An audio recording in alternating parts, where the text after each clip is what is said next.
ちゃんぽお疲れ。お兄さん。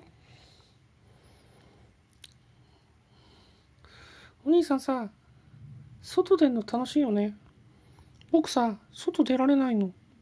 外出るとなんか僕車にひかれるかもしれないって言って外出してくんないじゃん。いいんですよ、僕なんか。どうせ僕なんかうちでこう、はしゃいで回ってんのが一番似合ってるんですよ。どうせそんなもんですよ。どうせ僕なんかうちの中でゴロゴロしてた方がなんか喜ばれるんですよ。分かってんですよ、そんなこと。もう犬年齢で言うと僕おっさんですからね。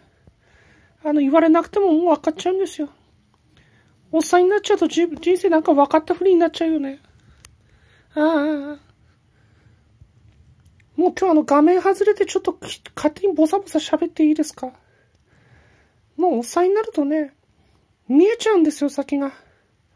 だからね、ちょうどチャレンジしたくなくなんですよね。わかるんですよ、おっさんの気持ちって。ああ、そんなもんでしょ。ってなっちゃうんですよね、普通の人は。生実家分かっちゃうんですよね。分かっちゃうからね、チャレンジしなくなっちゃうんです。先が見えちゃってる自分がいるとね、諦めちゃうんですよね。でも安西先生言ってましたよね。諦めたらそこで終了だって。なんで犬の僕がこんなこと言わなきゃいけないんでしょうか。